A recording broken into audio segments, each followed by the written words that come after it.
punya kebiasaan makan yang aneh, teman. Apaan tuh? Ternyata kucing dan harimau suka makan rumput. Memakan rumput adalah salah satu cara yang dilakukan keluarga kucing besar atau harimau untuk melancarkan pencernaan. Tujuannya untuk membantu sistem pencernaan mengeluarkan sejenis herbal atau bulu-bulu yang tertelan saat dia membersihkan diri. Sementara kucing biasa juga sama. Sobat Otan ini memakan rumput untuk membantu menghilangkan bahan makanan yang tidak dapat dicerna pencernaannya seperti bulu atau rambut. Rumput juga ternyata membantu keluarga kucing meredakan sembelit, sekaligus memberi mereka nutrisi seperti asam folat. Dengan memakan rumput atau dedaunan, bisa membantu kucing untuk buang air besar secara teratur. Namun, ada juga teori lainnya yang menyebutkan memakan rumput dilakukan kucing untuk mengurangi stres.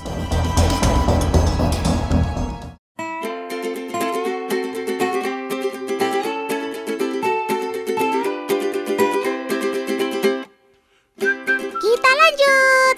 Oke, Sobat Otan yang satu ini, si jago terbang ini, sering memakan kerikil atau bebatuan kecil untuk membantu pencernaannya. Yap, siapa lagi kalau bukan merpati. Jenis burung ini tidak punya gigi, namun biji-bijian yang menjadi makanannya bertekstur keras. Karena itu, burung merpati sengaja memakan kerikil untuk membantu menggiling biji-bijian agar hancur di tembolok si burung. Tembolok itu adalah kantong tempat makanan pada leher.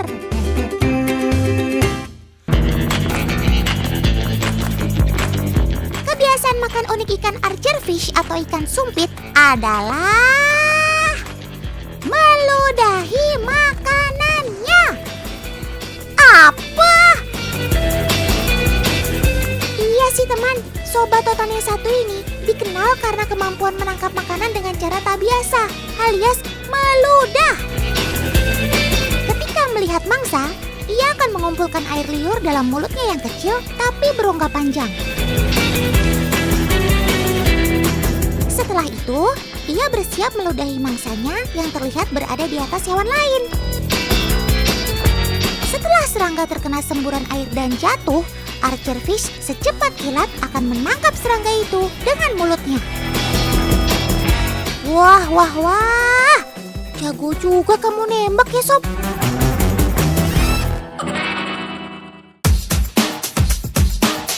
Teman, ternyata rakun juga punya kebiasaan yang unik saat makan.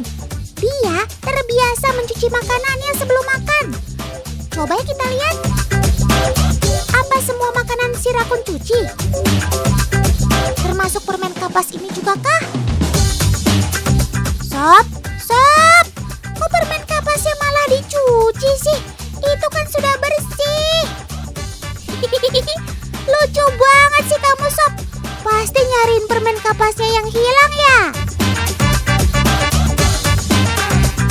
Teman, jika permen kapas terkena air, maka ia akan langsung larut dalam air tersebut. Coba Kak, kasih si Lisa rakun ini lagi. Kira-kira masih dicuci nggak ya? Aduh, Otan nggak berhenti ketawa nih Kak. Tapi Otan jadi penasaran, memangnya semua makanan kamu cuci dulu ya, Sob?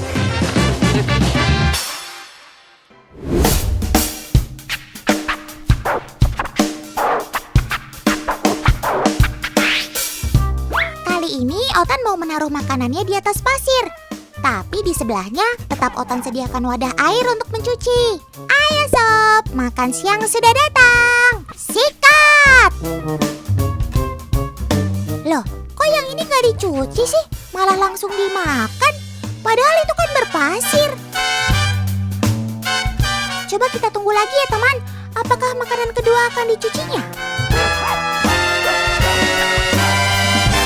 Sama saja teman. Ia langsung makan tanpa mencuci makanannya terlebih dahulu.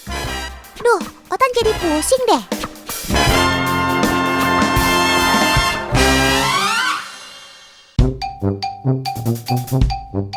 Selidik punya selidik, ternyata rakun tidak mencuci semua makanannya teman. Jika ia sudah mengenali tekstur makanannya, maka ia akan langsung makan tanpa mencuci. Tapi, jika rakun baru pertama kali memegang makanannya, maka ia akan mencucinya terlebih dahulu. Dengan membasahi tangannya, maka kemampuan syaraf dalam menangkap rangsangan akan meningkat, sehingga tekstur makanan yang baru ia pegang bisa masuk ke dalam ingatannya. Itulah mengapa sesuatu yang sebelumnya ia pernah pegang tidak dicuci sebelum dimakan.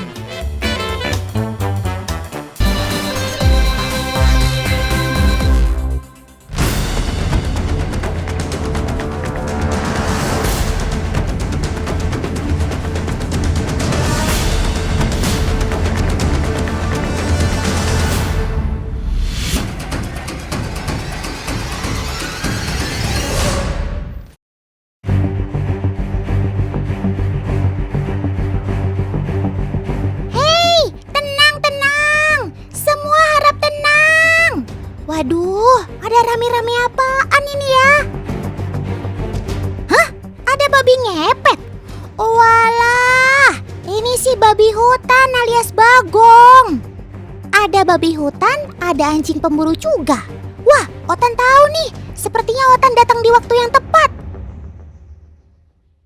Yaps, ini waktunya latihan untuk anjing pemburu, atau yang akrab disebut adu bagong. Adu bagong sudah menjadi tradisi turun-temurun seni budaya masyarakat Sunda. Pertarungan anjing dengan seekor babi hutan menjadi seni ketangkasan anjing untuk membasmi bagong yang dianggap sebagai hama. Maka dari itu, dibutuhkan latihan sebelum para anjing masuk ke dalam hutan.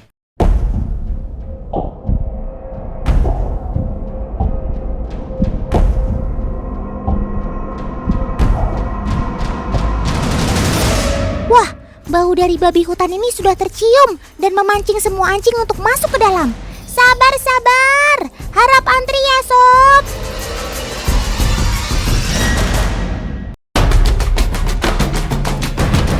Saat latihan, memasukkan lebih dari satu ekor anjing untuk melawan satu ekor babi hutan sangat dibolehkan.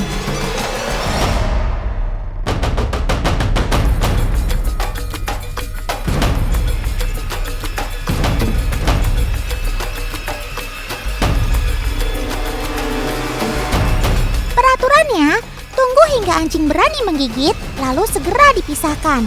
Jika hanya menggonggong dari kejauhan, anjing tersebut belum cukup siap untuk berburu di hutan. Wah, kalau Otan perhatiin, tradisi adu bagong ini membuktikan bahwa babi hutan memang hewan yang sangat tangguh dan kuat ya teman. Terlepas dari keberadaannya sebagai hama, tapi sobat Otan ini sangat kuat melawan beberapa ekor anjing pemburu sekaligus.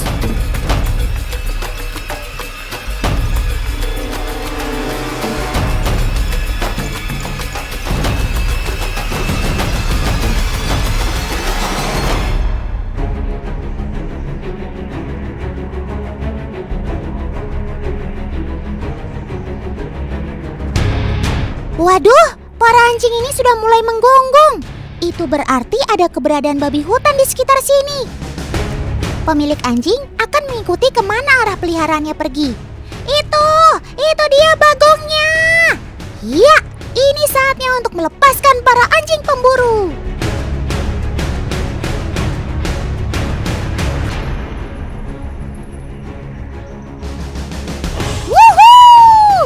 Ketiga anjing ini berhasil menangkap seekor bagong.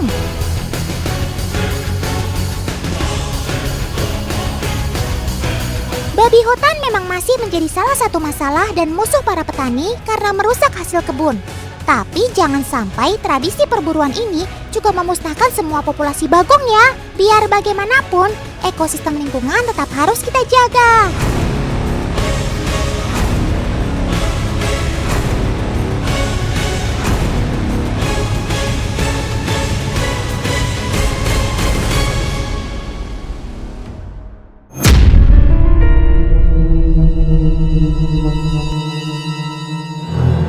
Sobat Otan satu ini cukup kontroversial ya teman. Bahkan sampai dikaitkan dengan hal-hal gaib. Ih, serem.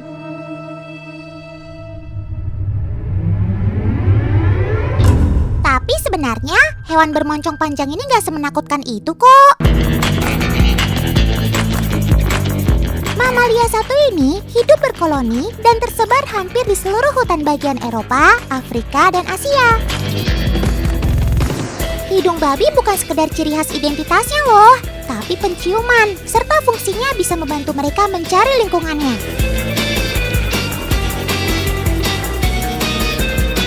Soal mencium, babi pakarnya nih.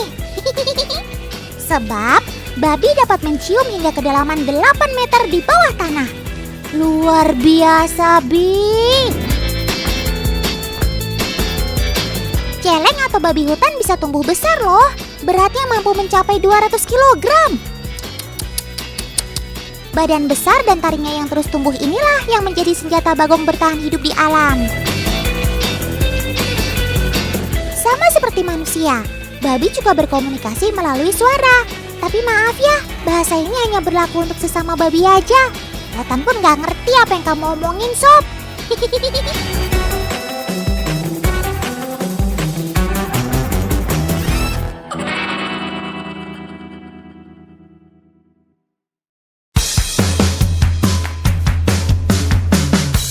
Lah, Kamel ngapain tuh kibarin bendera putih? Belum mulai perang kok udah nyerah duluan? Oh, kayaknya Kamel nyerah deh kalau harus adu bagong tanpa anjing pemburu. Bener kan? Awas, Kak! Itu bagongnya di sebelah sana! Loh. Kok malah kamu yang kabur sih, Sob? Kamel kan cuma bawa kain putih. Oh iya, Otan baru ingat. Ternyata salah satu cara mengusir babi hutan dengan menggunakan kain putih yang digoyang-goyangkan. Babi akan menganggap kain putih ini seperti pergerakan manusia dan memilih untuk menghindar. Warna putih ini juga sering ditempel pada arena adu bagong untuk menakut-nakuti babi hutan.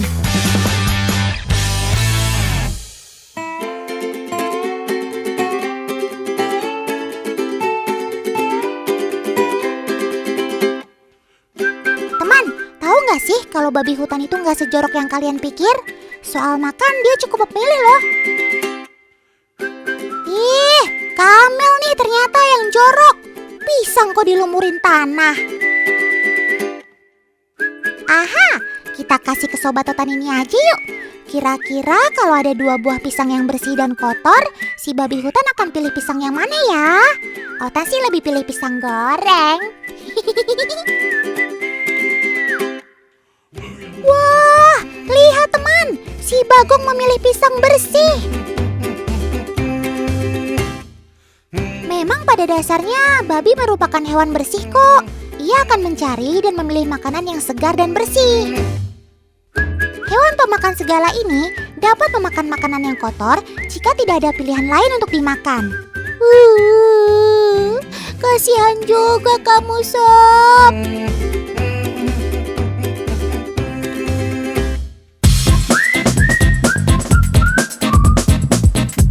Siapa bilang babi hutan selalu nyeremin? Enggak ah, teman di rumah belum kenalan aja sama si Surip.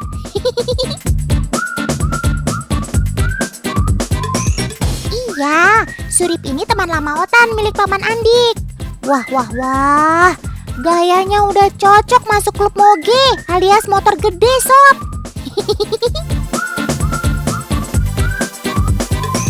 Berbeda 180 derajat ya teman dengan Bagong yang kita tonton dari tadi. Ternyata mamalia satu ini jika dipelihara dengan baik bisa sejinak dan senurut ini loh sampai anteng menikmati angin sepoi-sepoi. Geseran dong Sob, Otan juga mau ikut touring nih.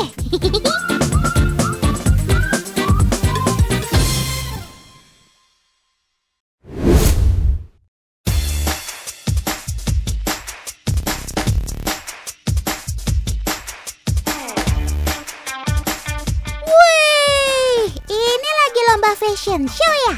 Kok sapinya cantik-cantik banget? Wah, sudah mau mulai nih. Ayo Sob, lari yang kencang. Yeehaw! Ayo. Jangan sampai kalah.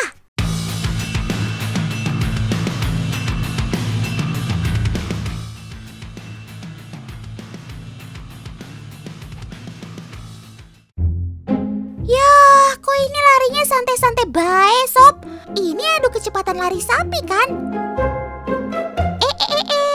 Rupanya ini acara sampi gerumbungan tuh. Oh alah, Otan baru ingat. Nah teman, sampi dalam bahasa Bali artinya sapi. Tradisi ini berasal dari Kabupaten Buleleng, Provinsi Bali.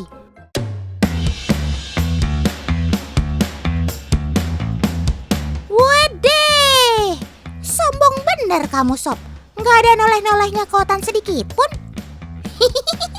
Otan bercanda kok. Ya memang beginilah atraksi sapi gerumbungan. Gerakan kepala dan bagian ekornya juga harus serasi, sama-sama menghadap ke atas. Wah, lihat.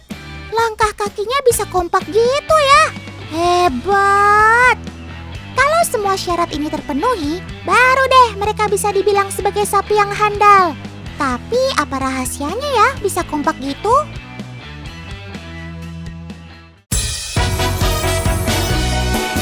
Atraksi sampi gerumbungan ini biasa ditampilkan pada acara-acara festival tahunan yang ada di Bali, teman.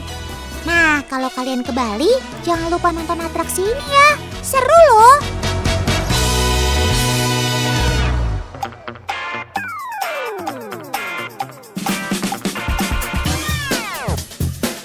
Wah, ternyata si Bayu sampai penasaran mau coba jadi joki, teman. Mantap, Bayu! Hati-hati ya, Sob! Jangan tegang gitu dong, Bayu. Tenang, kan ada paman joki yang selalu mendampingi. Aman kok.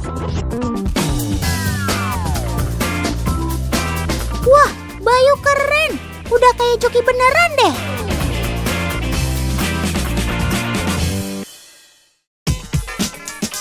Nah, ini yang bikin Otan penasaran, teman. Kok ekor sapi bisa melengkung ke atas? Rupanya karena rajin dipijit kayak gini toh. Lengkungan ini diibaratkan seperti penjor. Itulah teman, tiang bambu panjang menjulang tinggi yang dihiasi daun kelapa muda. Biasanya ini ada di depan rumah orang Bali. Tuh, mirip kan?